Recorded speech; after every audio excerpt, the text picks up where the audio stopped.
Hello students. So today we are going to discuss a topic whose name is mole concept. तो भाई topic है मोल, जिसे सुनते ही हमारे दिमाग में हो जाते हैं बड़े बड़े होल, सारे कॉन्सेप्ट हो जाते हैं गोल गोल. बट डोंट वरी, मैं हूं ना. मैं आपके साथ कुछ ऐसी टिप्स एंड टेक्निक्स डिस्कस करूंगी जिससे मूल कॉन्सेप्ट के objective, NEET PYQs and all objective questions आप बहुत इजीली क्रैक कर सकते हैं. तो लेट्स स्टार्ट रहे आज. चलिए जी, let's start with a very simple situation. Suppose you go to a fruit shop. You go to fruit shop and you say, give me 1 dozen of bananas. So what will happen? Nothing. You will get 12 bananas. If you say, give me 1 dozen of apples, what? He will give you 12 apples. क्यों? क्योंकि shopkeeper को पता है dozen means 12. Dozen means 12. अगर हम इसे अपनी chemistry में समझें, 1 डजन का नंबर कॉन्सेप्ट है 12. 1 डजन मीन्स अ क्वांटिटी जिसका नंबर कॉन्सेप्ट है 12. तो 1 डजन में नंबर कितना हो गया? 12. तो चलिए जी, मैंने ले लिया जी 1 डजन ऑफ बनानास. ठीक है जी, 1 dozen of bananas which means 12. अच्छा, क्या मैं इसका वेट नहीं चेक कर सकती? बिल्कुल चेक कर सकती हूँ. अगर मुझे इसका वेट चेक करना है तो मैंने बस इसे वेइंग बैलेंस पे रखा, उसी 1 डजन का कुछ वेट आ गया, let's say 1.5 kg. It means उसी 1 डजन का एक मास है. 1 dozen is a simply a unit जिसका नंबर कॉन्सेप्ट कहता है कि इट्स 12, जिसका मास कॉन्सेप्ट कह रहा है लेट्स सपोज इट्स 1.5 kg. ठीक है जी, आज हमने सोचा हम बनाना शेक बनाते हैं. तो बनाना शेक बनाने के लिए हमने क्या करा? हमने उनको पील करा और हमने डाल दिया जी मिक्सर में. तो उसी 1 डजन का एक वॉल्यूम आ गया. तो बेटा जी, it is as simple as this. जैसे एक डजन का एक नंबर कॉन्सेप्ट है, एक मास कॉन्सेप्ट भी हो सकता है, एक वॉल्यूम कॉन्सेप्ट भी हो सकता है. बस इसी तरह से हमारे 1 मोल के भी 3 कॉन्सेप्ट हैं. 1 मोल का एक मास कॉन्सेप्ट है, 1 मोल का एक नंबर कॉन्सेप्ट है, 1 मोल का एक वॉल्यूम कॉन्सेप्ट है. और हमें क्या करना है? हमें बस इन कॉन्सेप्ट्स को समझना है और इनका इंटर रिलेशनशिप देखना है. The things are as simple as this. Let's start with it. Okay, so सबसे पहले 1 मोल का मास कॉन्सेप्ट क्या कहते हैं? 1 मोल का मास कॉन्सेप्ट कहता है 1 mole is equal to GM, gram atomic mass for elements, and 1 mole is equal to GMM, that is gram molecular mass for molecules. It means अगर आप एलिमेंट्स की बात करें तो 1 मोल का मास कितना होगा? जितना उसका ग्राम एटॉमिक मास है. लेकिन एक एलिमेंट्स के केस, मॉलिक्यूल्स के केस में 1 मोल का मास कितना होगा? जितना उसका ग्राम मॉलिक्यूलर मास है. फॉर एग्जाम्पल मैंने कहा 1 mole of aluminium. 1 mole of aluminium. Now what is the atomic mass of aluminium? 27 gram. Aluminium क्या होता है? 27 gram, which is its gram atomic mass. But अगर मैं कहती 1 मोल ऑफ CO2 या 1 mole of water, let's say, अब ये क्या होता है? 18 ग्राम. और ये इसका क्या होता है? ग्राम मॉलिक्यूलर मास. तो सबसे पहली चीज समझिए, 1 मोल का मास कॉन्सेप्ट कहता है एलिमेंट्स के लिए 1 मोल का मास जो उसका ग्राम एटॉमिक मास है, मॉलिक्यूल्स के लिए 1 मोल का मास उसका ग्राम मॉलिक्यूलर मास है. अब अगर इस कॉन्सेप्ट को हम वाइस वर्सा पकड़े तो क्या बोलेंगे? 27 gram of aluminium is equal to 1 mole. 27 gram of aluminium is equal to 1 mole. 18 gram of water is equal to 1 mole. 18 gram of water is equal to 1 mole. अच्छा जी, suppose मैं आपको कह दूं 54 gram of aluminium. 54 gram of aluminium, how many moles? तो quickly you will say 2 moles. 27 gram is 1 मोल, तो 54 gram is 2 moles. ठीक है जी, इसका मतलब हम शुरुआत करने के लिए मोल्स का एक फॉर्मूला बना सकते हैं फ्रॉम मास कॉन्सेप्ट.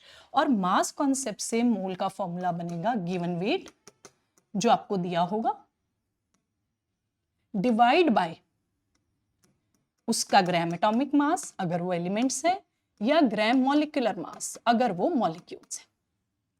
ठीक है जी. अच्छा जी, ये तो हुआ मास कॉन्सेप्ट की बात. अब चलते हैं जी नंबर कॉन्सेप्ट की तरफ.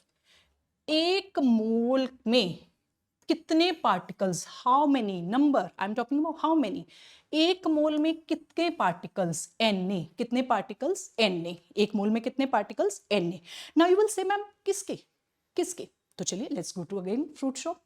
मैंने कहा 1 dozen, give me 1 dozen. That doesn't make any sense. If I would said, give me 1 dozen of bananas, he would have given me 12 bananas. If I said, give me 1 dozen of apples, he would have given me 12 apples. That means dozen is simply a number, जिसका मतलब 12 है. But I have to decide ना मैं किसके साथ बात कर रही हूँ. Simply बच्चों, 1 mole is equal to Na particles. किसके? जिसकी मैं बात कर रही हूँ. For example, मैंने कहा 1 mole of aluminium. If I say 1 mole of aluminium, that is Na atoms of aluminium. But if I say 1 mole of water, Na molecules of water, क्योंकि वो तो मुझे देखना है ना कि एल्यूमिनियम एलिमेंट्स का बना है और ये वाटर मॉलिक्यूल्स का बना हुआ है. ठीक है जी. अच्छा, सपोज आई से 1 mole of protons, so Na protons. If I say 1 mole of chocolates, Na chocolates. If I say 1 mole of rupees, Na, बहुत सारे rupees. 6.02 into 10⁻23. Such a big number. Such a big number. चलिए जी, फिर से इसको भी reverse समझते हैं. That means if I say Na atoms of aluminium, you will quickly say 1 mole of aluminium. I'm saying Na atoms of aluminium, you will say 1 mole of aluminium. If I say 10 Na atoms, you will say 10 moles. It means moles का एक और formula आपके पास बन गया और वो formula आपके पास आ गया जी नंबर कॉन्सेप्ट से. And that is given number by Na, that is Avogadro's number. ठीक है जी. तीसरा चलते हैं जी वॉल्यूम कॉन्सेप्ट. वॉल्यूम कॉन्सेप्ट को थोड़ी डिटेल में हम बाद में डिस्कस करेंगे. अभी हम ये समझते हैं कि वॉल्यूम कॉन्सेप्ट कहता है कि 1 मोल गैस का वॉल्यूम 22.4 लीटर होता है. 1 मोल गैस का वॉल्यूम 22.4 लीटर होता है. ठीक है जी. तो उल्टा चलते हैं. 22.4 litre is equal to 1 mole. 22.4 litre is equal to 1 mole. If I say 11.2 litre, 11.2 litre half mole. यानी मोल से भी हम नंबर वॉल्यूम कॉन्सेप्ट से भी एक फॉर्मूला बना सकते हैं. And that is given STP volume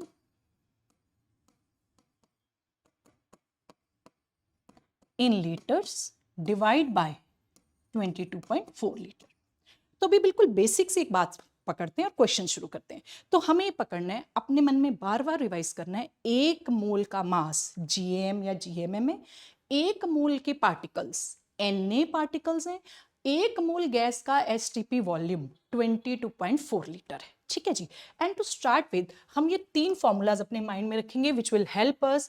अगर हम मास कॉन्सेप्ट से मोल्स निकाल रहे हैं तो गिवन मास बाय जीएम और जीएमएम. अगर नंबर कॉन्सेप्ट से निकाल रहे हैं तो गिवन नंबर बाय Na. और अगर हम वॉल्यूम कॉन्सेप्ट से निकाल रहे हैं तो it is given STP volume by 22.4 litre. Keep these 3 simple formulas in your mind and you will start with the questions. Let's start with the questions. चलिए जी, शुरू करते हैं क्वेश्चंस. फर्स्ट क्वेश्चन आ गया जी आपके सामने. Mixture contain 5.4 gram of aluminium, 1.2 gram of magnesium and 4.6 gram of ethanol. The ratio of their moles is. तो अभी मैंने आपको क्या बोला, हमें 3 कॉन्सेप्ट्स ध्यान में रखने हैं. सबसे पहले हमें कोशिश करनी है कि हमें मोल्स निकालने हैं और क्वेश्चन में तो डायरेक्टली मोल्स ही पूछे हैं. अब क्योंकि मुझे ग्राम्स दिए हुए हैं तो मतलब what I will use the mass concept. तो सबसे पहले मैं इसमें मास कॉन्सेप्ट यूज करूंगी. ठीक है जी. तो जब मैंने मास कॉन्सेप्ट से मैंने अभी फॉर्मूला रिवाइज करा हुआ है, तो मास कॉन्सेप्ट का फॉर्मूला है, मोल्स का फॉर्मूला है given mass by gram atomic mass. If I am talking about elements, if I am talking about molecules, it will be gram molecular mass. So it is 5.4 divided by 27. In case of magnesium, it is 1.2 divided by 24. In case of ethanol, now ethanol is a molecule, it's okay. हम ethanol का molar mass निकाल लेंगे और हमें अगर याद है तो बहुत अच्छी बात है, ethanol is 46. मोल्स आ गए और हमें सिर्फ इसकी एक सिंपल रेशियो देनी है. हमने मोल्स निकाले मास कॉन्सेप्ट से और हमने बना ली इसकी ratio. And when you solve the simplest ratio, answer will be 1. Done जी. चलिए आगे.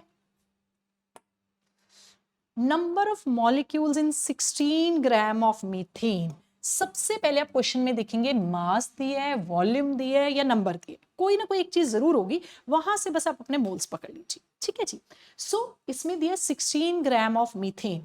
तो मीथेन से हम मोल्स बना सकते हैं. मीथेन मास कॉन्सेप्ट से मोल बनाने का simple formula, given mass is 16 and molecular mass of methane is again 16. So direct आ गया, दैट इज 1 मोल. अब बच्चे बस एक ही मंत्र आपको याद करना है मोल कॉन्सेप्ट के क्वेश्चन के लिए। एक मोल का मास जीएम या जीएमएम है, एक मोल के पार्टिकल्स Na पार्टिकल्स हैं, एक मोल का एसटीपी वॉल्यूम अगर वो गैस है तो 22.4 लीटर है। अभी हमें यहाँ मोल से कहाँ जाना है, नंबर कॉन्सेप्ट, क्योंकि उससे पूछा नंबर ऑफ मॉलिक्यूल्स, मास की बजाय हम किस पे पहुंच गए, नंबर कॉन्सेप्ट पे, नंबर ऑफ मॉलिक्यूल्स। तो एक मोल में कितने पार्टिकल्स होते हैं, Na, तो डायरेक्टली इस क्वेश्चन का आंसर हो गया Na। Now it is Na molecules of methane. क्यों, क्योंकि मीथेन मॉलिक्यूल्स का बना हुआ है, ठीक है जी। And you know it is a big number, that is 6.02 into 10⁻23। तो लीजिए जी, ये क्वेश्चन का आंसर हमारा बन गया सेकेंड ऑप्शन। डन जी, चले आगे। Which one of the following has maximum number of atoms? यानी हमें एटम्स पे पहुंचना है, पर चेक करें क्या दिया हुआ है।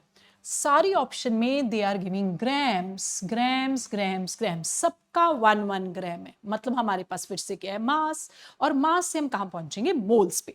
तो सबसे पहले अगर मैं देख रही हूं मोल्स, तो मैग्नीशियम के मोल्स मेरे पास हुए 1/24।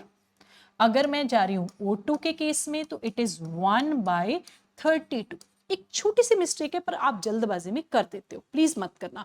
हमें ऑक्सीजन दिख रहा है 16 और हम फटाफट से 16 लगाते हैं, भी उन्होंने दिया हुआ भाई 16 तो ऑक्सीजन का एटॉमिक मास है, हमें O2 चाहिए, तो definitely we will use 32। Be careful about this, okay. चलिए जी, इसके बाद आ गया जी लिथियम। लिथियम के केस में इट इज 1/7, सिल्वर के केस में इट इज 1/108। अच्छा जी, अब हमें मोल्स तो आ गए, लेकिन हमें क्या पूछा, एटम्स। क्या सोचा हमने फिर से मंत्र, एक मोल में कितने एटम्स, Na। एक मोल में कितने एटम्स, Na। तो अगर एक मोल में Na एटम्स हैं तो 1/24 मोल्स में 1/24 into Na atoms.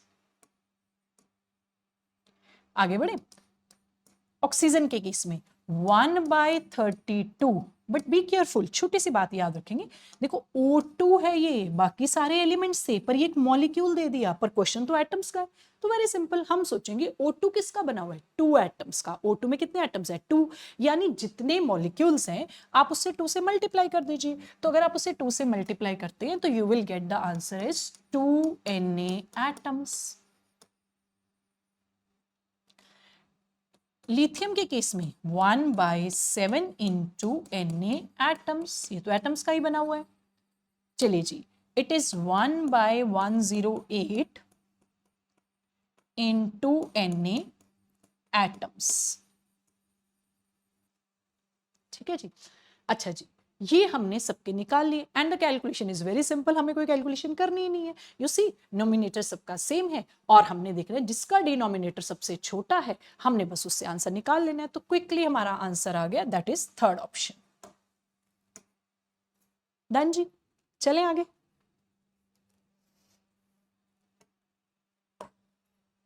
Number of atoms present in 52 AMU of helium, बहुत ही प्यारा NCERT concept, asked frequently asked in NEET. So 52 AMU, अब ये AMU कॉन्सेप्ट क्या है जी, ये कहां से लाएं। तो देखो बच्चों, AMU या U के कॉन्सेप्ट में थोड़ा सा डिफरेंट है, उसे समझिए। अभी हम आपको एटॉमिक मास, ग्राम एटॉमिक मास, ग्राम मॉलिक्यूलर मास बता रहे थे। जो ग्राम एटॉमिक मास है, जो ग्राम मॉलिक्यूलर मास है, वो तो आपके पास है Na पार्टिकल्स का, क्योंकि वो मोलर मास है, Na पार्टिकल्स का है। लेकिन अगर वही चीज में अगर हम यूनिट चेंज करें, magnitude will same, I am just changing a unit from grams to AMU और U, you know that will become the mass of one atom or one molecule. It's a very important concept, बहुत प्यार से और बहुत ध्यान से सुनिएगा। तो जैसे कि मैं क्या बताने की कोशिश करी हूं, अभी अभी हमने बात करी थी 27 gram of aluminium. You remember हमने क्या बोला, 1 मोल माने Na atoms of aluminium. But you know, अगर मैं कहती 27 AMU, it is atomic mass unit, NCERT also writes 27U, unified mass, both are same. You know, it will become 1 atom of aluminium. It will become 1 atom of aluminium. ठीक है, तो देखा कितना बड़ा change आ गया। ग्राम्स में वही value है तो Na एटम्स, लेकिन अगर वो AMU या U में है तो 1 atom only. Be very careful. Let's take one more example, this is applicable to molecules as well. I say 18 gram of water, 18 gram of water मतलब Na मॉलिक्यूल्स ऑफ वाटर।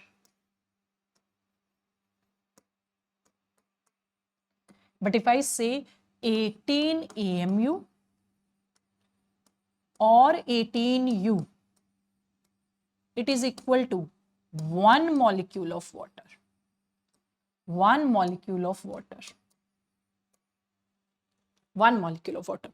तो दोबारा से समझ ली, वही मास, मैग्नीट्यूड इज सेम, अगर grams में है तो वो Na एटम्स या Na मॉलिक्यूल्स का मास है, ठीक है। लेकिन वही मास अगर आप AMU या U में रिप्रेजेंट करते हो, you just change the unit, direct trick जिससे आपके नीट के क्वेश्चंस हो जाएंगे, तो वो एक पार्टिकल या एक मॉलिक्यूल का मास, एक एटम या एक मॉलिक्यूल का मास हो जाएगा। अब देखें, हमें कहा गया 52 AMU, तो शायद हम सबको पता है 4 AMU, 4 ग्राम अगर मैं बोलती, 4 ग्राम ऑफ हीलियम, हीलियम का एटॉमिक मास 4 है बच्चों, तो इट इज 1 मोल, और 1 mole is equal to Na atoms of helium. But अगर मैं कह रही हूं 4U ऑफ हीलियम, तो क्या हो गया ये 1 एटम ऑफ हीलियम। और हमें क्वेश्चन में क्या कहा गया है 52 AMU, तो 52 AMU यानी 52U is 1/4 into 52, it is directly 13 atoms of helium, 13 atoms of helium। ठीक है जी। अच्छा जी, तो ये हमारा हो गया AMU या U का कॉन्सेप्ट, तो correct answer for the question is 1। चलिए आगे। 11.2 liter of gas at STP weighs 14 gram. Volume concept. Volume concept, beta, it has two serious limitations. It is applicable only to gases and that too at STP and NTP. याद रखें, ये concept सिर्फ तब लगाना है जब दो condition simultaneously fulfil हो रही है। और पता वो दो कंडीशंस क्या है, एक तो वहां पे लिखा है गैस और दूसरा लिखा है STP। लेट्स चेक, क्या ये दोनों कंडीशन यहाँ फुलफिल हो रही है? गैस भी लिखा है, एसटीपी भी लिखा है, बिल्कुल ठीक। अब हम बड़े आराम से अपना वॉल्यूम कॉन्सेप्ट लगा सकते हैं। और आपको पता है हमारा वॉल्यूम कॉन्सेप्ट क्या है, 1 mole is equal to 22.4 litre applicable for gases at STP. तो इसका मतलब हम वॉल्यूम कॉन्सेप्ट से भी मोल्स का फॉर्मूला बना सकते हैं। तो वॉल्यूम कॉन्सेप्ट में हम लिखेंगे given STP volume which is 11.2 litre और divide by 22.4 litre. Very simple direct calculation, this is half mole. Question को दोबारा रीड करें, वो कह रहे हैं 11.2 litre of a gas at STP weighs 14 gram. अगर वो 14 ग्राम है, इसका मतलब हम कह रहे हैं वो हाफ मोल है, इसका मतलब हाफ मोल का मास कितना है 14 ग्राम। तो इसका मतलब 1 मोल का मास कितना आएगा, ऑफ कोर्स 28 ग्राम। इस क्वेश्चन को थोड़ा सा और ब्यूटीफुल बना दिया, तो उन्होंने पूछा गैस कौन सी, तो very simple, you can see the option 28 ग्राम किसका मास होता है जी, नाइट्रोजन का। तो इसका मतलब द गैस इज N2। सही है जी। चले आगे। Highest number of helium atom, बहुत ही क्यूट सा नीट का PYQ, जितने कॉन्सेप्ट अभी हमने सीखे सारे रिवाइज हो जाते हैं इस क्वेश्चन में, बड़े ध्यान से करिएगा ये क्वेश्चन। चलिए जी, highest number of helium atom is in 4 moles of helium. Direct दिख रहा है जी 4 moles of helium. 4 moles of helium मतलब 4 Na एटम्स, क्योंकि एक मोल में कितने एटम्स हैं Na। 4U ऑफ हीलियम, अभी भी बताया था U में कॉन्सेप्ट चेंज हो जाता है, now it refers to 1 atom. तो देखो 4U लिखा, values are same, concept totally changed. 4U 1 atom of helium. 4 gram of helium, 4 gram of helium के लिए क्या करेंगे जी, मोल्स बना देंगे। मोल्स के लिए given weight 4, atomic mass 4, this is 1 mole and 1 mole is equal to Na atoms of helium. और जी लास्ट ऑप्शन ध्यान से देखिएगा, 2.27 litre of helium at STP। ठीक है मैम, गैस भी है, हीलियम है और एसटीपी भी लिखा है, बट व्हाट इज दिस 2.27? तो एक छोटी सी बात है, कई बार हमें नहीं पता होती और हम उसमें कंफ्यूज हो होते हैं। तो very simple, I will help you today. देखिए बच्चे, एसटीपी कंडीशंस जो कि गैसेस को एप्लीकेबल है, ठीक है जी, जो वॉल्यूम कॉन्सेप्ट हम लगा रहे हैं, पर उसकी ना एसटीपी की दो कंडीशंस हैं, एक पुरानी है एक नई है। तो पहले एक बार पढ़ते हैं कि पुरानी के नई के, फिर इस क्वेश्चन पे वापस आते हैं, ठीक है जी। So STP standard temperature pressure conditions,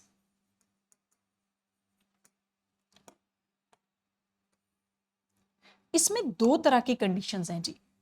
old conditions, जो ओल्ड कंडीशंस है ना बच्चे, उसमें प्रेशर लिया जाता है जी 1 bar, pressure is 1 atm, temperature is 273.15 kelvin which is 0 degree Celsius. और इस कंडीशन पे जो मोलर वॉल्यूम है ना हमारे पास, वो 22.4 लीटर है। Vm इज मोलर वॉल्यूम, एक मोल का volume. But you know latest condition change हो चुकी है। एनसीईआरटी कहती है न्यू कंडीशंस,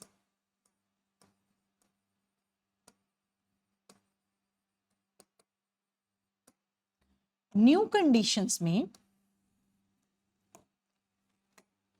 प्रेशर है जी 1 बार, प्रेशर 1 बार है, टेम्परेचर सेम चल रहा है जी।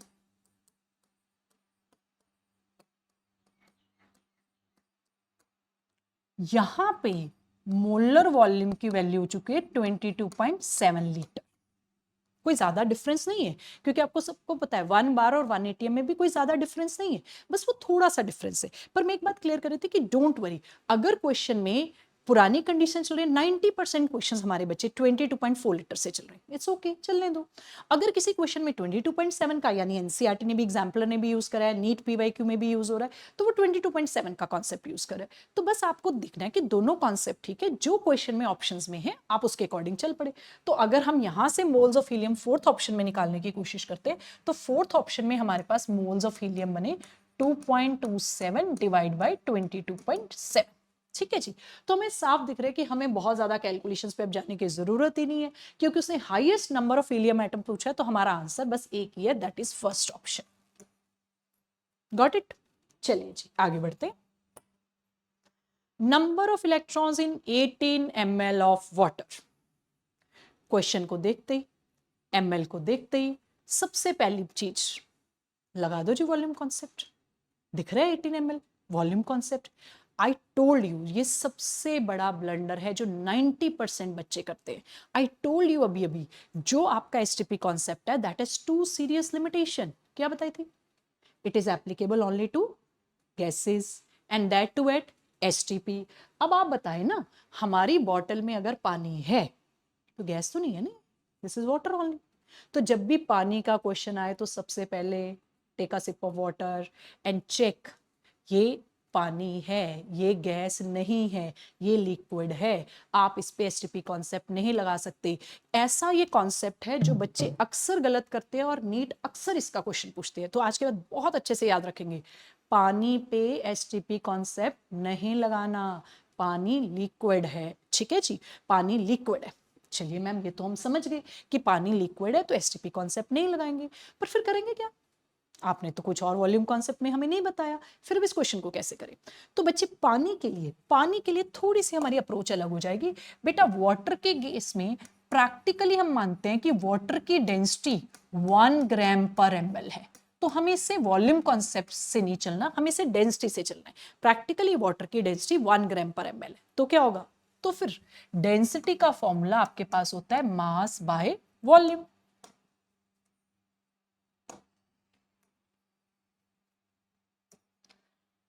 तो थोड़ा सा ध्यान रखें, क्योंकि डेंसिटी हम ग्राम पर ml में ले रहे हैं, वॉल्यूम आप ml में पुट कर रहे हो, तो यहां से जो मास आएगा वो ग्राम्स में आएगा। ठीक है जी।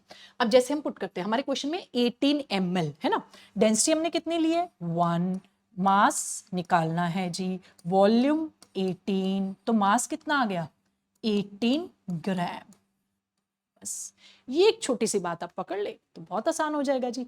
इसका मतलब अगर मेरे पास था 18 ml, पर वाटर का केस था तो मैंने क्या ले लिया 18 ग्राम। अगर मेरे पास होता 1.8 ml तो क्या करती 1.8 ग्राम। अगर मेरे पास होता 1 लीटर तो मैं क्या लेती 1000 ml, दैट इज 1000 ग्राम। तो एक छोटी सी बात बड़े प्यार से सुनिएगा, पकड़ लीजिएगा।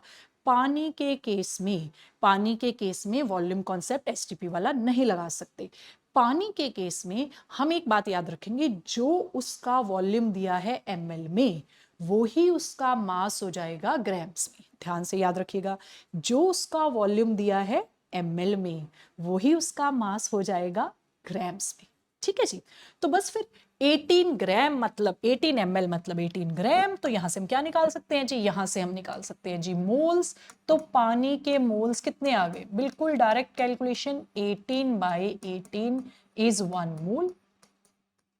बट क्वेश्चन थोड़ा आगे देखते हैं क्या पूछा है क्वेश्चन में। क्वेश्चन कह रहा है electrons in 18 ml of water.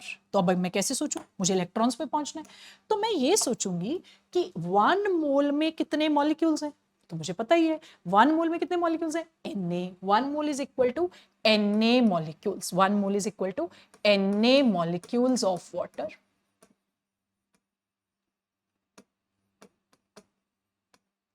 अब इलेक्ट्रॉन्स ढूंढते हैं, तो एक मॉलिक्यूल ऑफ वाटर, सबको पता है वाटर में 2 हाइड्रोजन है, 1 ऑक्सीजन है, 2 इलेक्ट्रॉन हाइड्रोजन के, 8 ऑक्सीजन के, इट इज 10। और अगर इसमें 10 इलेक्ट्रॉन्स हैं तो एक Na मॉलिक्यूल्स में कितने हो जाएंगे, Na मॉलिक्यूल्स में हो जाएंगे जी 10 Na इलेक्ट्रॉन्स। डन जी। तो answer for this question is 10 Na। चलिए जी आगे। बहुत ही प्यारा क्वेश्चन, आपके सारे कॉन्सेप्ट्स को बहुत अच्छे से रिवाइज कर देगा। बस इस क्वेश्चन को बहुत ध्यान से पकड़िएगा। Which case number of molecules of water is maximum. ठीक है, सबसे पहले क्वेश्चन में है जी 18 ml ऑफ वाटर। अभी हमने सीखा, हमें याद हो गया 18 ml माने 18 ग्राम्स। ठीक है जी, आगे तो दिया ही हुआ है 18 ग्राम्स, इससे हम मोल्स निकाल लेंगे। ठीक है जी, 10⁻³ मोल्स, डायरेक्टली मोल्स ही दिए हुए हैं। अब इसकी फोर्थ ऑप्शन ध्यान से देखिएगा, बहुत प्यारी ऑप्शन है, 0.00224 litre of water vapours at 180 m and 273 kelvin. अगर वाटर पे लगाना है एसटीपी कॉन्सेप्ट, ये नीट पीवाईक्यू है, तो वो सारी कंडीशंस देगा आपको। देखो क्या कंडीशंस दी उसने, वाटर वेपर्स यानी क्या ले लिया, गैसियस स्टेट, और साथ में क्या लिया 180 m and 273 kelvin. 180 m and 273 kelvin, तो हमारी दोनों कंडीशन फुलफिल हो गई, गैस भी आ गई, एसटीपी भी आ गया। अब आप बिल्कुल लगा सकते हो इस पे वॉल्यूम कॉन्सेप्ट। ठीक है जी, तो स्टार्ट करें इस क्वेश्चन को। तो 18 ml of water, 18 ml of water हमारे पास डायरेक्टली है 18 ग्राम ऑफ वाटर, और 18 ग्राम ऑफ वाटर तो 1 मोल है जी। और 1 मोल में कितने पार्टिकल्स हैं, Na पार्टिकल्स, यानी Na molecules of water.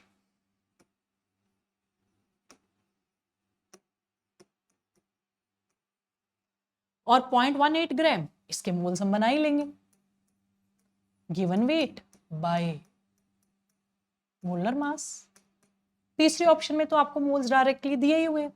Fourth option के लिए अब हम क्या फॉर्मूला लगाएंगे, 0.00224 by 22.4 and no need to do the calculations. जब ये क्वेश्चन नीट में आया तो मैक्सिमम बच्चों ने गलती क्या करी, वही जो मैंने आपको बताई। उन्होंने कहा कि 18 ml, देखते ही जी 18/22,400 ml, आगे कैलकुलेशन हुई, क्वेश्चन छोड़ दी। It's not about calculation, it's about the concept. अगर हमने कॉन्सेप्ट ठीक लगाया है तो हमें कहीं भी कैलकुलेशन करने की जरूरत ही नहीं है। हमें दिख रहा है कि दिस इज 1 मोल, और 1 मोल में Na मॉलिक्यूल्स हैं, और कहीं तो ये 1 मोल ही नहीं पहुंच रहा किसी भी ऑप्शन में, तो कैलकुलेशन करने की जरूरत क्या है, डायरेक्ट आंसर हमने टिक कर दिया, that is first option. Got it. चलिए जी, एक और कॉन्सेप्ट सीखते हैं जी। मोल में एक और तरह के सवाल, कॉर्टिसोल, नाम तो सुना है पर ये तो नहीं पता कि इसका फॉर्मूला क्या है। अच्छा, इंसुलिन, नाम तो सुना है पर क्या उसका फॉर्मूला पता है जिससे आप उसका मॉलिक्यूलर मास निकाल लें, जिससे मोल्स बना लें। हीमोग्लोबिन, क्लोरोफिल, ऐसे बड़े बड़े मॉलिक्यूल्स दिए हैं, बड़े बड़े मॉलिक्यूल्स दिए हैं जिनका नाम सबने सुना है पर हमें उनका मॉलिक्यूलर फॉर्मूला तो पता ही नहीं है। तो हम मोल कॉन्सेप्ट कैसे लगाएंगे, कैसे ये फॉर्मूला लगाएंगे given mass by number of, given mass by GM और जीएमएम कैसे लगाएंगे। तो ऐसे क्वेश्चन को करने की एक अलग ट्रिक है जी, बहुत ही प्यारी, ध्यान से सुनिएगा। तो पहले क्वेश्चन देखते हैं, क्वेश्चन क्या है। क्वेश्चन है cortisone is a molecular substance containing 21 atoms of carbon per molecule. The mass percentage of carbon in cortisone is 69.98% and its molar mass is। ये सारे ना एक ही वैरायटी के क्वेश्चन है, तो एक क्वेश्चन मैं आपको सिखाती हूँ, आपसे सारे ऐसे क्वेश्चंस हो जाएंगे। ऐसे क्वेश्चंस में दो बातों का ध्यान रखना, एक तो ऐसे ऐसे मॉलिक्यूल्स लिए हैं मैक्रो मॉलिक्यूल्स टाइप जिनका नाम पता है पर फॉर्मूला नहीं पता। दूसरा, उसमें किसी एक एलिमेंट की परसेंटेज गिवन है, किसी एक एलिमेंट के, जैसे कॉर्टिसोन में कार्बन की परसेंटेज गिवन है, हीमोग्लोबिन में आयरन की परसेंटेज गिवन है, क्लोरोफॉर्म में मैग्नीशियम की परसेंटेज गिवन है। तो ऐसे आपको कोई ना कोई परसेंटेज, यानी एक बड़ा सा मॉलिक्यूल वाला फॉर्मूला, ठीक है जी, एक बड़ा सा कंपाउंड जैसे कॉर्टिसोन, हीमोग्लोबिन, क्लोरोफिल, और उसमें एक एटम, एक एलिमेंट की परसेंटेज दी है। ऐसे क्वेश्चंस को टैकल करना बहुत आसान है। आप सबने परसेंटेज ऑफ एलिमेंट सीखी होगी, किसी भी कंपाउंड में अगर हमें एलिमेंट्स की परसेंटेज कहनी है, सपोज मैं पूछ रही हूँ बच्चों बताओ यूरिया में नाइट्रोजन की परसेंटेज कितनी है, यूरिया में नाइट्रोजन की परसेंटेज कितनी है, तो मैम हमने देखा परसेंटेज ऑफ नाइट्रोजन के लिए हम देखेंगे जी यूरिया में 2 नाइट्रोजन होते हैं, नाइट्रोजन का वेट होता है 14, और नीचे हम लगाएंगे जी अमोनिया का, यूरिया का molar mass which is 60 multiplied by 100। Percentage ऐसे निकालते हैं ना। तो मैं आपको सिखा रही हूँ वही चीज अगर आप यहां लगा लेंगे तो आपके लिए क्वेश्चन करना बहुत आसान हो जाएगा। सबसे पहले हम इसके लिए सीखेंगे परसेंटेज ऑफ एलिमेंट का फॉर्मूला।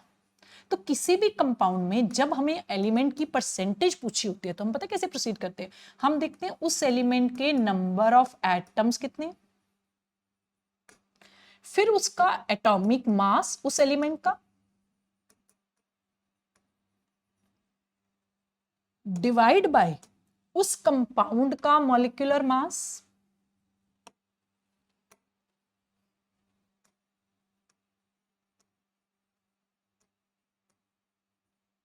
और मल्टीप्लाई कर देते हैं 100 से, क्योंकि हमें परसेंटेज चाहिए। बस आप ये फॉर्मूला दिमाग में रखें, रेस्ट सब कुछ बड़ी आसानी से हो जाएगा। तो आई वाज टॉकिंग अबाउट, जब भी ऐसा कोई क्वेश्चन आएगा तो परसेंटेज उन्होंने गिवन होगी, देखो गिवन है, yes. Number of atoms 21 given है जी। एटॉमिक मास उसी एलिमेंट का जिसकी परसेंटेज की बात हो रही है, तो कार्बन का 12 पता है जी, ठीक है जी। अच्छा, तो इसका मतलब अगर मेरे पास ये सारी वैल्यूज पता है, बी केयरफुल, मुझे ये भी पता है, मुझे ये भी क्वेश्चन में मिल गया, एटॉमिक मास मुझे पता है, 100 तो है ही है फॉर्मूला में, तो उससे मैं क्या निकाल लूंगी, उसका molecular mass. This is what I have to do. तो मैंने क्या करा, let's put the calculations. This is 69.98%, और नंबर ऑफ एटम्स दिए हुए हैं 21, ग्राम एटॉमिक मास जी कार्बन का 12 इंटू 100 डिवाइड करेंगे, एंड नीचे आ जाएगा जी उसका मॉलिक्यूलर मास।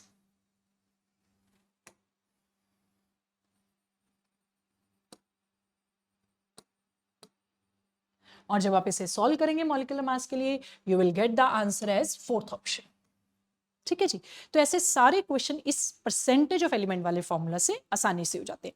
कभी कभार ना इस क्वेश्चन में एक और टिप देती हूँ, समटाइम दे से minimum molar mass, they don't mention the number of atoms, they say minimum molar mass of this compound is। तो याद रखना बच्ची, अगर उसने कहा है minimum molar mass, if minimum molar mass is asked, minimum molar mass question में पूछा है, तो क्या करेंगे, तो आप अपने आप मान लेंगे कि नंबर ऑफ एटम्स जो हम क्वेश्चन में ऊपर पुट करने वाले वो 1 है, क्योंकि ऑब्वियसली जिस एटम की हम बात कर रहे हैं उसका मिनिमम एक एटम तो होगा जिस एलिमेंट की हम परसेंटेज दे रहे हैं। अगर मिनिमम मोलर मास बोला है तो बस आपने क्या करना है, नंबर ऑफ एटम्स के बजाय 1 रख लेना है। पर अगर क्वेश्चन में नंबर ऑफ एटम्स मेंशन्ड है as it was in present question, तो आप उसको वैसे डायरेक्ट फॉर्मूला में पुट करके कर सकते हैं, ठीक है जी। तो ये आपका ये मोल कॉन्सेप्ट की हमने सारी वेराइटीज ऑफ क्वेश्चन सीखी, through mass concept, through number concept, through volume concept, पानी के केस में कब हमने वॉल्यूम कॉन्सेप्ट लगाना है कब नहीं लगाना है, एंड AMUU कॉन्सेप्ट, और लास्टली अगर आपको परसेंटेज ऑफ एलिमेंट से मोलर मास कैसे निकालना है। तो ठीक है जी, चले आगे। अब हम शुरू करेंगे मोल कॉन्सेप्ट के अगला topic, that is problems involving chemical equations. जिसे हम स्टोइचियोमेट्रिक कैलकुलेशंस भी कहते हैं। तो क्या ये टॉपिक मोल कॉन्सेप्ट से अलग है? नहीं, हमें वही मोल कॉन्सेप्ट्स के सारे कॉन्सेप्ट्स, मास, वॉल्यूम, नंबर, जो भी हमने सीखे हैं, वो सारे अभी हमें इक्वेशन पे लगवाने हैं। इसकी पहली कंडीशन हमारे पास एक बैलेंस्ड केमिकल इक्वेशन होनी चाहिए। ओहो, ये कैसे पता करेंगे? ये तो हमें इक्वेशंस ही नहीं आती। No worries, very simple equations which has been asked in NEET, like N2 plus 3H2 gives you 2 ammonia by Haber process. Yes. Calcium carbonate in heating gave calcium oxide plus CO2. H2 plus Cl2 giving 2HCl. So such simple questions has been asked, ठीक है, जिसमें आपको chemical equation frame करने की कोई दिक्कत नहीं आएगी, don't worry about that. But उसमें हमने मोल कॉन्सेप्ट लगा के क्वेश्चन कैसे सॉल्व करना है, that we have to start. चलिए जी, तो देखें क्वेश्चन। जैसे ये क्वेश्चन है, the number of moles of hydrogen molecules required to produce, होगी ना रिएक्शन शुरू, 20 moles of ammonia through Haber process is. तो क्या बोला मैंने what is the first requirement? हमें एक बैलेंस्ड केमिकल इक्वेशन पता होनी चाहिए। तो देखें, क्या हमें इसकी इक्वेशन पता है? बिल्कुल पता है जी। N2 gas reacts with 3H2 gas to give 2 ammonia gas. आ गई जी बैलेंस केमिकल इक्वेशन। अब हमें इसके सारे कॉन्सेप्ट्स लिखने हैं वन बाय वन। तो अगर मैं कहूं mole concept, let's read this equation via mole concept. तो 1 mole of N2 reacts with 3 mole of H2 to give 2 mole of ammonia. अगर मैं इसका मास कॉन्सेप्ट यूज करना चाहती हूं तो very simple, 1 mole of N2 मतलब 28 ग्राम, 3 मोल्स ऑफ H2 मतलब 6 ग्राम, 2 मोल्स ऑफ अमोनिया मतलब 34 ग्राम। अगर मैंने इसका वॉल्यूम कॉन्सेप्ट यूज करना है, नंबर कॉन्सेप्ट यूज करते हैं पहले, तो नंबर कॉन्सेप्ट कहता है this is Na molecules of N2 reacts with 3 Na molecules of H2 to give 2 Na molecules of ammonia। Okay जी। अच्छा, क्या हम इसका वॉल्यूम कॉन्सेप्ट लिख सकते हैं? बिल्कुल लिख सकते हैं जी। Volume concept is applicable to gases and that too at STP और एनटीपी। तो गैसेस तो ये सारे है जी, तो एसटीपी कंडीशंस हम समझ लेते हैं जी। तो हमारे पास ये हो गया जी 22.4 litre reacts with 3 into 22.4 liter to give 2 into 22.4 liter of ammonia, of course at STP। तो अब हमने क्या चेंज करा? हमने बस एक बैलेंस्ड केमिकल इक्वेशन पे जो मोल कॉन्सेप्ट सीखा हुआ है वो लगा दिया, ठीक है। अब क्वेश्चंस कैसे फ्रेम होते हैं? वेरी सिंपल, लाइक वो पूछते हैं अगर आपको 2 मोल्स ऑफ अमोनिया बनाना है, how many moles of N2 you require? 1 मोल। वो ये भी कह सकते हैं अगर आपको 34 ग्राम ऑफ अमोनिया बनाना है, how much grams of H2 you need 6 grams, ठीक है जी। अच्छा, मिक्स क्वेश्चन भी आ सकते हैं, अगर आपको 34 ग्राम ऑफ अमोनिया बनाना है, कितने मोल्स H2 चाहिए? 3 मोल्स। मतलब सब मोल्स ऑफ रिएक्टेंट प्रोडक्ट्स को कनेक्ट कर रहे हैं, या मास को कनेक्ट कर रहे हैं, या वॉल्यूम को कॉन्सेप्ट कनेक्ट कर रहे हैं, या फिर इंटर रिलेशनशिप मास से वॉल्यूम, वॉल्यूम से ग्राम्स, ठीक है, कुछ भी पूछ सकते हैं बस इक्वेशन के अकॉर्डिंग। तो let's see what is this question about. अब ये क्वेश्चन कहता है number of moles of hydrogen molecules. हमें ये समझना है सबसे पहले, बैलेंस्ड केमिकल इक्वेशन लिख दी, हमें ये समझना है क्वेश्चन किन दो रिएक्टेंट या प्रोडक्ट्स के बारे में। अक्सर क्वेश्चन में एक रिएक्टेंट एक प्रोडक्ट, या दो रिएक्टेंट या दो प्रोडक्ट्स का आपस में क्वेश्चन पूछा होता है। जैसे इसमें क्या पूछा है, number of moles of hydrogen molecules required, मतलब क्वेश्चन किसका? H2 के मोल्स का। किसके लिए? 20 मोल्स ऑफ अमोनिया। तो सबसे पहली बात है, ये क्वेश्चन सिर्फ दो लोगों का है, H2 का और अमोनिया का। डिसाइड हो गया। अगली बात, क्वेश्चन में दोनों का मोल कॉन्सेप्ट पूछा है, दोनों का मोल कॉन्सेप्ट, इक्वेशन हमारे पास बनी पड़ी है, सो इट्स वेरी इजी। अब देखिए जी, हमें दिख रहा है इक्वेशन में 3 moles, 3 mole of H2 require 2 moles of ammonia, 3 moles of H2 produces 2 moles of ammonia, ठीक है। 3 moles of H2 हमारे पास 2 moles of ammonia बना रहे हैं। क्वेश्चन इन दोनों के बारे में और दोनों का मोल कॉन्सेप्ट है। तो क्वेश्चन क्या पूछ रहा है? 20 मोल्स अमोनिया। तो हम कैसे स्टार्ट करेंगे? 2 मोल ऑफ अमोनिया के लिए आपको कितने मोल्स H2 चाहिए? 3 मोल्स ऑफ H2। तो 20 मोल्स के लिए कितने चाहिए? सिंपल, 20 मोल्स के लिए you need 30 moles of H2. So the answer for this question is 30. Got it? चले आगे। अब जी हमारे पास एक और क्वेश्चन आ गया, 2.76 ग्राम of silver carbonate. Atomic mass silver का दिया, be careful, carbonate, silver carbonate का हमें निकालना है। On being heated yield a residue, residue मतलब सॉलिड, ठीक है, वेइंग, उस रेजिड्यू का वेट पूछा है। और अच्छी बात है, इक्वेशन हमें दी हुई है, ठीक है जी, तो इक्वेशन दी हुई है, बस हमने कॉन्सेप्ट लगाना है। अब वो कह रहा है 2.76 ग्राम ऑफ सिल्वर कार्बोनेट, इसका मतलब ये क्वेश्चन किसके बारे में है? सिल्वर कार्बोनेट के बारे में। और रेजिड्यू, तो इक्वेशन में देखिए रेजिड्यू किसके, ऑफ कोर्स सिल्वर ऑक्साइड का, CO2 तो गैस है। इसका मतलब हमारा ये जो प्रेजेंट क्वेश्चन है उसमें सिल्वर कार्बोनेट का वेट दिया हुआ है, उससे हमें सिल्वर ऑक्साइड, क्योंकि रेजिड्यू तो इसी का ही होगा, उसका वेट पूछा है। CO2 is a gas. यानी अगेन मैंने क्या बोला, we should have a balanced chemical equation, वो तो चलो क्वेश्चन वालों ने दे दी, हमें देखना है क्वेश्चन किन दो के बारे में। तो ये क्वेश्चन किन दो के बारे में, सिल्वर कार्बोनेट और सिल्वर ऑक्साइड। ओके जी। तीसरी बात, दोनों का कौन सा कॉन्सेप्ट पूछा है? दोनों का सेम कॉन्सेप्ट पूछा है, पर वो क्या है, मास कॉन्सेप्ट। पिछला क्वेश्चन हमने किससे करा, मोल से, तो वो मास कॉन्सेप्ट से करेंगे। अब मास कॉन्सेप्ट के लिए पहले मुझे चेक करना पड़ेगा सिल्वर कार्बोनेट का मास कितना बनेगा। तो अगर आप कैलकुलेशन करेंगे, क्योंकि सिल्वर आपको दिया हुआ है 108, तो इसका मास आपके पास बनेगा 276 ग्राम। और उससे जो सिल्वर ऑक्साइड बन रहा है, अगर हम उस सिल्वर ऑक्साइड का मास कैलकुलेट करेंगे, 2 सिल्वर है, 1 ऑक्सीजन है, तो जल्दी से कैलकुलेट कर लीजिए, दिस इज 232 ग्राम्स, ठीक है जी, 232 ग्राम्स। इसका मतलब हमने देखा कि हमें इन दो का क्वेश्चन पूछा है और इन्हीं दो का मास कॉन्सेप्ट पूछा है, तो हमने पहले दोनों का मास कॉन्सेप्ट बना दिया। Now the unitary method, 276 gram of silver carbonate produces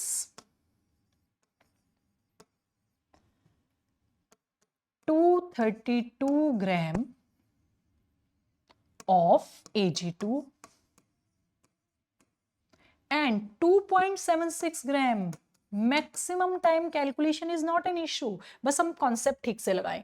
of silver carbonate produces 2.32 gram of silver oxide. Very simple, direct unitary method, direct calculations, and the answer is third. Okay जी, चले आगे। Right option for the mass of CO2 produced by heating 20 gram of 20% pure limestone। 20 gram of 20% pure limestone. बहुत आजकल NEET को ये questions पसंद आने लग गया, तो तुम भी जरा पसंद कर लो। 20 ग्राम है पर वो 20% प्योर है, ये चीज को आप बड़े ध्यान से पहले समझ लें। है वो 20 ग्राम पर प्योर कितना है, सिर्फ 20%, ठीक है जी। इक्वेशन अगेन आपको दी हुई है, उन्होंने पूछा मास ऑफ CO2 प्रोड्यूस, यानी हमारा क्वेश्चन फिर से दो लोगों के बारे में है, CO2 का मास, कैल्शियम कार्बोनेट का भी मास। कैल्शियम कार्बोनेट और CO2 का क्वेश्चन है और दोनों का क्या यूज करना है, मास कॉन्सेप्ट। तो लेट्स चेक। अब हमारे पास calcium carbonate is giving you calcium oxide plus CO2 and my question is only about calcium carbonate and CO2। तो डोंट वेस्ट योर एनर्जी कि हम CO का मोलर मास भी चेक कर रहे हैं, वो भी calculation, that is not required in this question. तो अक्सर मैंने बोला क्वेश्चन दो लोगों के बारे में है, तो जिन दो लोगों के बारे में उसमें फोकस करें। कैल्शियम कार्बोनेट का मास बहुत ज्यादा क्वेश्चंस में यूज होता है, तो आई एडवाइज यू याद करके रख ले, 100 ग्राम काम आएगा, बार बार सॉल्व नहीं करना पड़ेगा। CO2 का 44 ग्राम। अब यूनिटरी मेथड तो लग जाएगा कि 100 ग्राम से 44 ग्राम CO2 मिल रहा है, बट जो बात उसने बोली है 20 ग्राम है और 20% प्योर है, तो हमें सबसे पहले देखना है कि कैल्शियम कार्बोनेट का मेरे पास कितना वेट अवेलेबल है।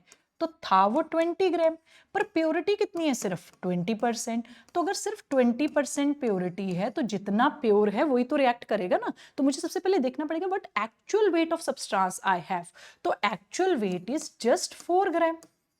You see, actual weight is just 4 gram, not 20 gram. तो मैंने 4 ग्राम से स्टार्ट करना है ना, क्योंकि 20% is pure, reacting is only 4 gram. So the unitary method is 100 gram of calcium carbonate is giving you how much? 44 gram. So 4 gram of calcium carbonate will give you 4 by into 4. Again, calculation is not very tough. You will directly get the answer as 1.76 gram. Done जी. चलिए ऐसा एक और बड़ा अच्छा question देखते हैं. 10 gram piece of marble was put into excess of dilute HCl. When the reaction was complete, 1120 centimeter cube ml of CO2 was obtained at STP. The percentage of calcium carbonate in the marble is. बहुत ही सुंदर question, पहले question जैसा ही, पर हमें देखना है ये question क्या. एक बार दोबारा रीड करें. 10 ग्राम पीस ऑफ मार्बल, मास दिया हुआ है जी. अच्छा, and reaction was complete, 1120 centimeter cube of CO2 was obtained. Now the equation is not given, it's okay, we will frame the reactions. So I hope हम सबको पता है calcium carbonate that is marble. आप marble में marble को जब आप HCl में डालते हो तो carbonates on reaction with acid like HCl will produce calcium chloride plus water plus CO2, है ना. इक्वेशन हमने खुद बना ली, यू सी बैलेंस्ड है. ठीक है जी, चलिए इक्वेशन बन गई. अब हम देखते हैं हमारा क्वेश्चन किसके बारे में. Question is about calcium carbonate and question is about CO2. ठीक है जी, पहले ये देखना है कि क्वेश्चन किसके बारे में है. जनरली क्वेश्चन कोई दो लोगों के बारे में होता है, one reactant one product, both the reactants both the products. तो हमें कैल्शियम कार्बोनेट और CO2 का क्वेश्चन है. अगली बात क्या देखनी थी, किसका कौन सा कॉन्सेप्ट यूज हुआ है. तो यू सी कैल्शियम कार्बोनेट का तो इसमें यूज हुआ है मास कॉन्सेप्ट, कैल्शियम कार्बोनेट का तो यूज हुआ है जी मास कॉन्सेप्ट, लेकिन CO2 का क्या यूज हुआ है, वॉल्यूम कॉन्सेप्ट. तो हम भी लिख लेते हैं कैल्शियम कार्बोनेट का मास 100 ग्राम है और CO2 का वॉल्यूम 1 मोल. 1 मोल का वॉल्यूम कितना आएगा जी, 22,400 ml which is also 22,400 centimetre cube. चलो जी, मैम सारा प्लेटफॉर्म तो बना दिया, बैलेंस इक्वेशन भी लिख दी, मास कॉन्सेप्ट लिख दिया कैल्शियम कार्बोनेट का, CO2 का वॉल्यूम कॉन्सेप्ट लिख दिया. बट क्वेश्चन में करना क्या है, करना क्या. तो दोबारा से सोचते हैं. देखा जाए तो पहली थॉट मेरे माइंड में आएगी, मुझे सब कुछ तो दिया है, इसका मास दिया हुआ है 10, इसका मास, इसका वॉल्यूम भी दिया हुआ है, ये तो गिवन है. What I have to do, जितने क्वेश्चन हम पीछे डिस्कस करे थे, एक का अमाउंट देके दूसरे का पूछा था, पर ये तो दिया हुआ है. अब क्या है, इसमें सबसे ज्यादा इंपॉर्टेंट वर्ड अगर आप देख पाओ तो वो सबसे इंपॉर्टेंट वर्ड है जी परसेंटेज, यानी परसेंटेज प्योरिटी. उसने पूछा परसेंटेज यानी परसेंटेज प्योरिटी, यानी उस सैंपल में उसने शुरू में क्या लिखा, इट्स मार्बल. ठीक है, पीस ऑफ मार्बल. इसका मतलब क्वेश्चन में हमें खुद जज करना पड़ेगा कि वो मार्बल प्योर नहीं है, हमें उससे परसेंटेज प्योरिटी पूछिए. तो ऐसे क्वेश्चन को करने का बहुत ही सिंपल तरीका, बस ध्यान से सुनिएगा बच्चों. ऐसे क्वेश्चन में ना सबसे पहले हम ये सोच लेंगे कि परसेंटेज प्योरिटी कैसे निकलती है. तो परसेंटेज प्योरिटी एक्चुअल वेट, उस सैंपल में एक्चुअल वेट कितना है, ठीक है, divide by given weight of sample, divide by given weight of sample.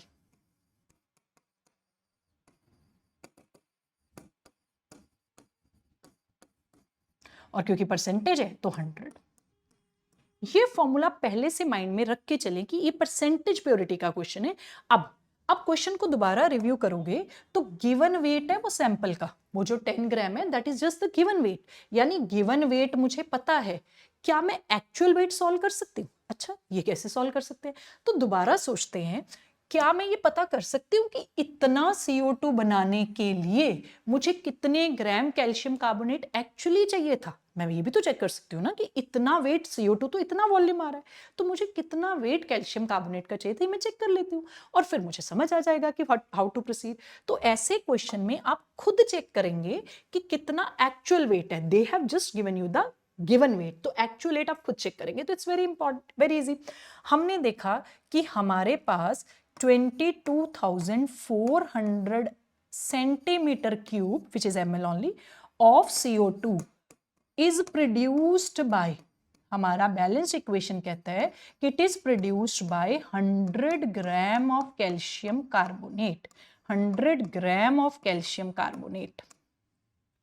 अच्छा जी, लेकिन हमें कितना निकालना है, 1120 सेंटीमीटर क्यूब.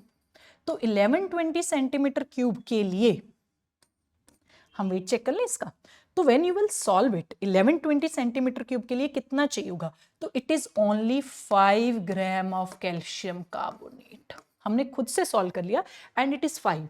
इसका मतलब अब मुझे समझ आना शुरू हुआ है, उन्होंने कितना लिया था सैंपल का वेट 10 ग्राम, लेकिन मेरी कैलकुलेशन कह रही है कि इतना CO2 तो मुझे 5 ग्राम से ही मिल जाएगा। मेरी कैलकुलेशन कह रही है कि इतना CO2 तो मुझे 5 ग्राम से ही मिल जाएगा। इसका मतलब मुझे समझ आ रहा है कि वो 10 ग्राम में एक्चुअल वेट जस्ट 5 ग्राम था, तभी तो मुझे उतना ही CO2 मिला। तो बस दिस सॉल्व्ड आवर पर्पस, और परसेंटेज प्योरिटी हम निकालने बैठे हैं। तो अब हमारे पास एक्चुअल वेट क्वेश्चन में कितना है, एक्चुअल वेट इज 5 और given weight was 10 multiplied by 100, so percentage purity is just 50%. Percentage purity is just 50%. तो इसका मतलब 50% उसकी परसेंटेज प्योरिटी है। तो आप ये फॉर्मूला जरूर याद रखें, और जब भी ऐसा क्वेश्चन है जिसमें सब कुछ उन्होंने दिया और लास्ट में पूछा है परसेंटेज, मतलब they are talking about purity, तो हमें खुद सोचना पड़ेगा कि ये फॉर्मूला सोचेंगे, गिवन वेट जो उन्होंने दिया है, एक्चुअल वेट हम खुद निकालेंगे and you will get the answer. Got it जी? हो गया, डन। चलिए जी, अब एक और बड़ा मजेदार कॉन्सेप्ट यहां से पूछा जाता है, और वो है जी limiting reagent. Problems involving chemical equation में बड़ा ही मजेदार कॉन्सेप्ट है जी, दैट इज लिमिटिंग रिएजेंट। ठीक है जी, बहुत मजेदार क्वेश्चन आते हैं। सबसे पहले $1,000,000 क्वेश्चन, लिमिटिंग रिएजेंट। हाँ, हमें पता है कि जो जल्दी खत्म हो जाता है, जो रिएक्शन को लिमिट करता है, but the $1,000,000 question is, question को देख के मुझे कैसे पता चलेगा कि वो लिमिटिंग रिएजेंट का क्वेश्चन है? हाउ डू आई नो कि ये लिमिटिंग रिएजेंट का क्वेश्चन है?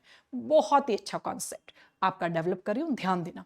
जब भी क्वेश्चन में लिमिटिंग रिएजेंट का कॉन्सेप्ट आ रहा है या नहीं आ रहा, कैसे स्टार्ट कैसे करेंगे, क्वेश्चन की शक्ल देख के कैसे पता चलेगा? क्वेश्चन में दोनों रिएक्टेंट का अमाउंट दिया होगा। अक्सर क्वेश्चन में 2 रिएक्टेंट होते हैं, है ना, और दोनों का अगर अमाउंट दिया हुआ है, दोनों का अगर अमाउंट दिया हुआ है, इसका मतलब हमें चेक करना पड़ेगा क्या इनमें से कोई लिमिटिंग रिएजेंट तो नहीं है। तो let's check this question. For the reaction 2p plus q giving r 8 moles of p and 5 moles of q, टिक जाए यहीं पे, दोनों का अमाउंट दिया हुआ है। बहुत सारे क्वेश्चन जो भी मैंने पिछले डिस्कस करे ना, मैं वापस दिखा सकती हूँ। कहीं भी 2 रिएक्टेंट या तो थे ही नहीं, या उनका अमाउंट नहीं दिया हुआ था, सिर्फ एक का अमाउंट दिया हुआ था, उससे क्वेश्चन पूछा हुआ था। ठीक है जी, जैसे आपका सबसे पहला क्वेश्चन जो हमने डिस्कस करा, इसमें एक का अमाउंट दिया हुआ था और उससे दूसरे का अमाउंट दिया था। कहीं भी ऐसा नहीं हुआ था कि इसमें H2 का भी दिया और अमोनिया N2 का भी दिया, नो, H2 का अमाउंट देके हमने अमोनिया पूछा था। तो पहली बात याद रखें, लिमिटिंग रिएजेंट के क्वेश्चंस पे कैसे पता करेंगे कि ये लिमिटिंग रिएजेंट है? क्वेश्चन खुद बता रहा है, बस आपको देखना है। इसमें दोनों रिएक्टेंट का अमाउंट दिया है, अगर दोनों रिएक्टेंट का अमाउंट दिया है तो आपको पहले चेक करना पड़ेगा क्या इसमें कोई लिमिटिंग रिएजेंट तो नहीं है, क्योंकि जब लिमिटिंग रिएजेंट पता नहीं होगा तो हम नहीं पता कर पाएंगे प्रोडक्ट कितना बनना है। तो देखिए जी, लिमिटिंग रिएजेंट में आपको सबसे पहली बात मैंने क्या बताई, व्हाट इज द सबसे पहली ट्रिक, अगर दोनों रिएक्टेंट का अमाउंट दिया है तो it's your duty to check कि क्या इसमें कोई लिमिटिंग रिएजेंट है। चेक कर लिया जी। उसके बाद लिमिटिंग रिएजेंट विल डिसाइड कि कितना प्रोडक्ट बनेगा। देखें कैसे, चलिए let's read the question again. For the reaction 2p plus q, 2 moles p के 1 मोल q से रिएक्ट करके r बना रहे, 8 moles of p and 5 moles of q। बार बार दिखा रही हूं कि आप देखें दोनों का अमाउंट दिया हुआ है, तो सबसे पहले मुझे चेक करना पड़ेगा who is the limiting reagent. चलिए मैम, पर कैसे चेक करेंगे बताते हैं। सबसे पहले हमने इक्वेशन लिख ली, तो 2p plus q is giving you r।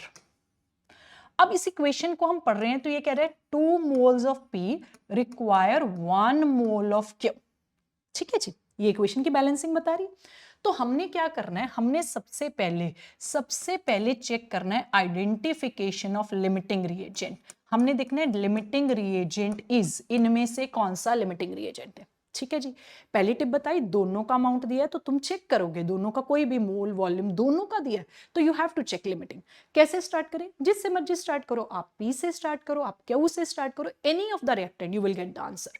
तो देखिए जी, मैंने क्वेश्चन में कहा 2 मोल, क्वेश्चन हमारा बता रहा है 2 mole of P require 2 mole of P require 1 mole of Q।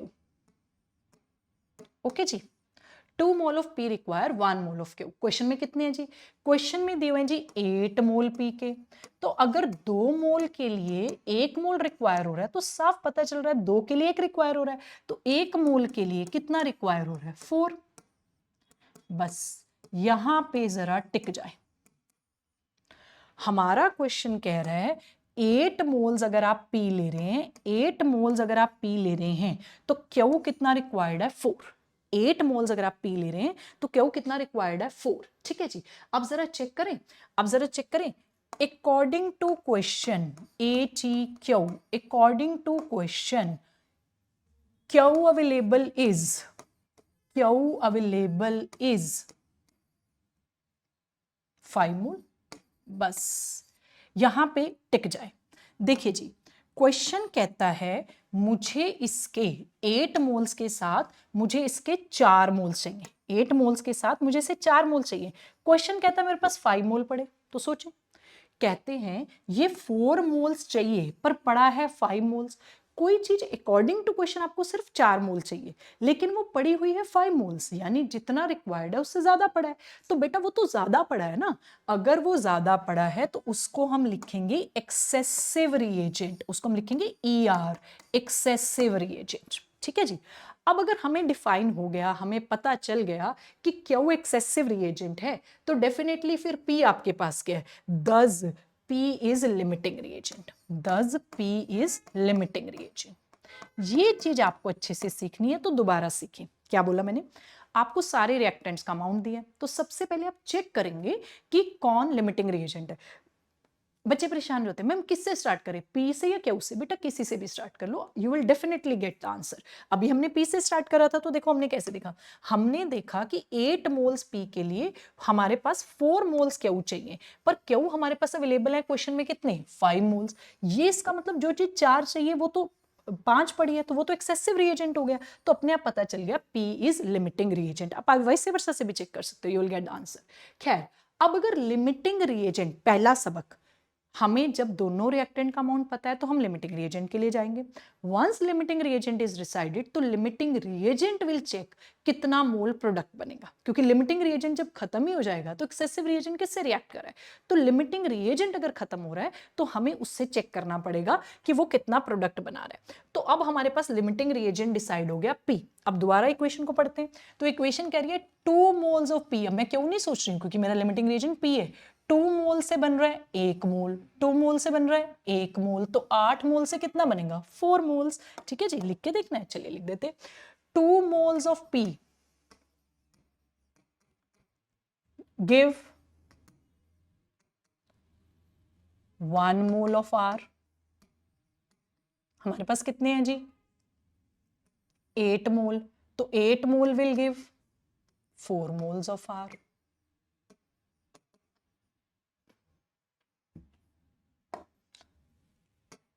ठीक है जी, this is how we have to check the limiting reagent. चलिए जी आगे। चलिए जी, एक और क्वेश्चन प्रैक्टिस करते हैं लिमिटिंग रिएजेंट पे। In a reaction 5 moles of A2 and 7 moles of B2। पहले ही पता चल गया, क्वेश्चन में 2 ही रिएक्टेंट है, A और B, और दोनों का अमाउंट दिया हुआ है। तो हमें क्या पता लगा?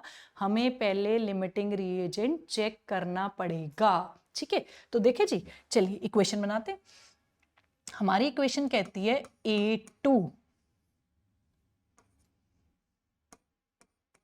reacts with 3 moles of B2 to gives 2 moles of AB3। सबसे पहला कॉन्सेप्ट हमें चेक करना है लिमिटिंग रिएजेंट कौन है। जहां से मर्जी स्टार्ट करें। तो क्वेश्चन कहता है 1 mole of A2 require 3 mole of B2। तो क्वेश्चन में कितने मोल्स हैं जी? 5 मोल्स। तो 5 मोल of A2 will require 3 into 5, that is 15 mole of B2। ठीक है जी, 15 मोल B2 रिक्वायर्ड है। फिर से चेक कर लेते हैं जी। अब कितना B2 रिक्वायर्ड है? 15। कितना रिक्वायर्ड है? 15। लेकिन हमारे पास है कितना? सिर्फ इट इज ओनली 7। हमें चाहिए कितना था? हमें चाहिए था 15, पर है कितना? सिर्फ 7।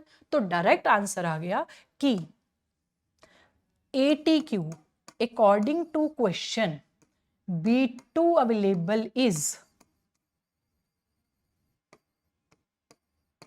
B2 available is 7 mole. अब कोई चीज आपको 15 मोल चाहिए पर वो सिर्फ 7 मोल है, that means B2 is limiting reagent. B2 is limiting reagent. सबसे इंपॉर्टेंट है इस चीज पे पहुंचना। पहुंच गए एक बार। अब इसका मतलब B2 अगर लिमिटिंग रिएजेंट है तो B2 विल डिसाइड कितना प्रोडक्ट्स बनेगा। अब A2 का रूल खत्म हो गया क्योंकि A2 तो एक्सेस में पड़ा है। तो B2 लिमिटिंग रिएजेंट है, तो हम देखेंगे कि B2 के साथ कितना आपके पास A2 बनेगा। ठीक है जी। तो AB3 कितना बनेगा? तो लेट्स चेक। अब हम इक्वेशन बना रहे हैं कि हमारे पास, अगर हम इसको अब हम इसकी इक्वेशन बना रहे हैं कि हमारे पास ये 7 मोल्स है।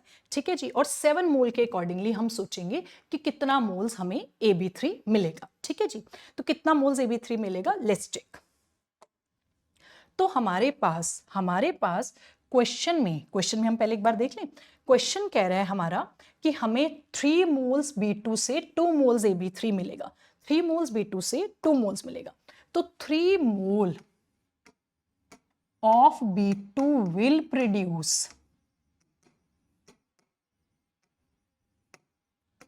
2 mole of AB3। ठीक है जी।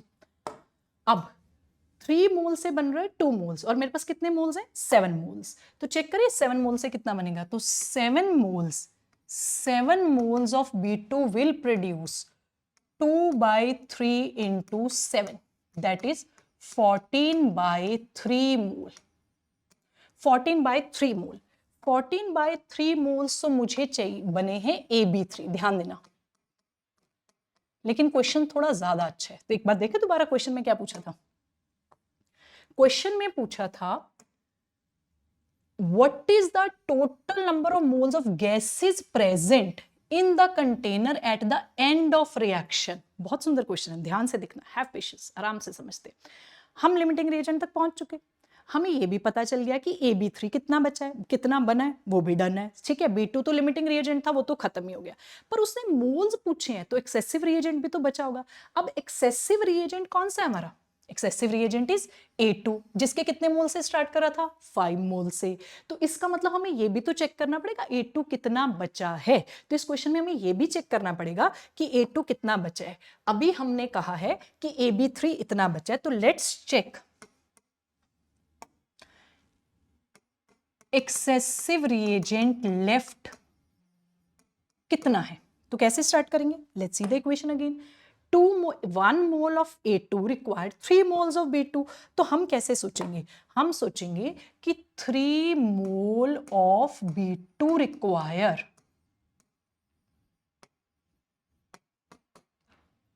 1 मोल ऑफ A2। अब देखिए क्वेश्चन में क्या था। क्वेश्चन में हमारे पास कितने थे? हमारे पास 7 मोल्स थे। तो 7 moles B2 will require 7 mole of B2 will require 1/3 into 7, that is 7/3 mole of O2 तो कंज्यूम हो गए। ये तो हो गए, खत्म हो गए। ठीक है जी। तो लेफ्ट A2 कितने बचे हैं? लेफ्ट A2 कितने बचे हैं? Let's check. कहां से स्टार्ट किया था हमने स्टार्ट करा था A2 के कितने मोल से? 5 मोल से। 5 मोल से हमने स्टार्ट करा, रिएक्ट कितने करे? 7/3। तो फिर बचे कितने? बचे कितने हमारे पास? 8/3 मोल ऑफ A2। तो जरा चेक करें जी, लास्ट स्टेप पे पहुंच गए हम। ये थोड़ा लंबा क्वेश्चन था क्योंकि हमें दोनों चीजें चाहिए थी। अब AB3 इतना बना है, A2 इतना बचा है। उसने पूछा है फाइनली कंटेनर में कितने मोल्स हैं। फाइनली कंटेनर में कितने मोल्स हैं? तो total moles in the container, mole in container finally कितने बचे? दो ही चीजें बची थी, एक तो A2 और दूसरा आपके पास बचा था AB3 जो बना हुआ है। तो हमारे पास कितने मोल्स बचे जी? हमारे पास बचे 14/8/3 जो आपका A2 बचा है, 14/3 जो आपका AB3 बना है, टोटल इज 22.3। ठीक है जी। तो देखिए इस क्वेश्चन का आंसर, तो इस क्वेश्चन का आंसर हमारे पास हो गया जी फर्स्ट ऑप्शन। दिख रहा है आपको? हमें फिर से 2 रिएक्टेंट का अमाउंट दिया था, तो हमें लिमिटिंग रिएजेंट चेक करना था। लिमिटिंग रिएजेंट से हमने प्रोडक्ट चेक किया, बट क्वेश्चन थोड़ा लेंदी था, थोड़ा लंबा था, अच्छा क्वेश्चन है, तो हमें ये भी चेक करना पड़ गया कि एक्सेसिव रिएजेंट कितना बचा है, और फाइनली हमने उनके मोल्स ऐड कर दिए, and here we get the answer. Done जी। चले आगे। तो देखिए जी, हम पहुंच गए हैं आज के नेक्स्ट क्वेश्चन पे। Very easy but asked in NEET. So NEET asked a very cute question, no calculation at all, बस आप अपने कॉन्सेप्ट्स सही रखें, keep yourself very calm, have positive attitude, और आराम से आप नीट के क्वेश्चन क्रैक करेंगे for this difficult mole concept chapter. Even you will crack the questions definitely. चलिए जी, देखते हैं ये नीट का पीवाई की ओर कितना आसान है। You will check. When 22.4 liter of H2 gas is mixed with 11.2 liter of Cl2 gas, each at STP, आ गया हमारा favourite concept. The moles of HCl gas formed is equal to, equation नहीं दी उन्होंने, क्या problem है, हम खुद लगा लेंगे, ये कौन सी बड़ी इक्वेशन है, इक्वेशन तो हमें पता ही है, H2 gas plus Cl2 gas giving 2HCl gas. ठीक है जी। और कौन सा कॉन्सेप्ट यूज करें? सिर्फ एक, that is volume concept.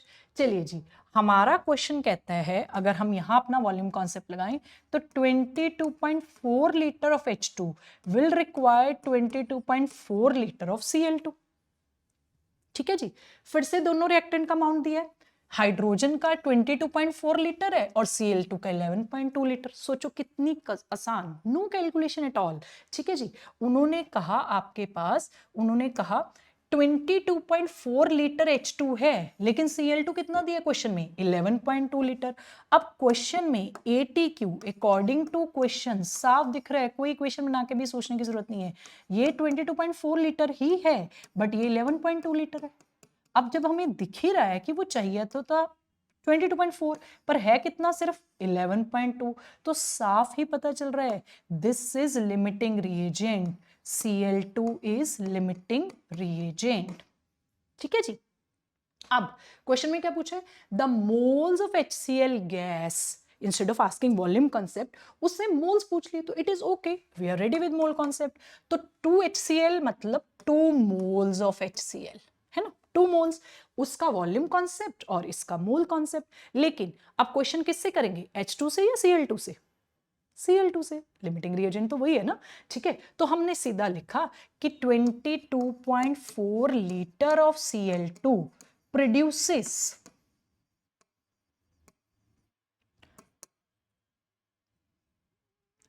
2 mole of HCl। हमें क्वेश्चन में कितने दिए हैं जी? Just 11.2 litre. तो 11.2 लीटर के साथ कितना HCl बनेगा जी? 1 मोल ऑफ HCl। ठीक है जी।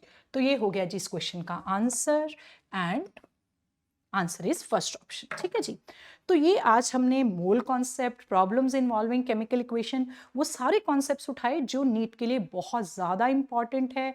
आई होप आपको ये सारी ट्रिक्स समझ आ गई हैं। तो अब ये गोल गोल मोल कॉन्सेप्ट से बिल्कुल नहीं डरना है आपने, और आपने ये सारे क्वेश्चंस वापस अच्छे से करके देखने हैं। ठीक है जी। And this is all for today.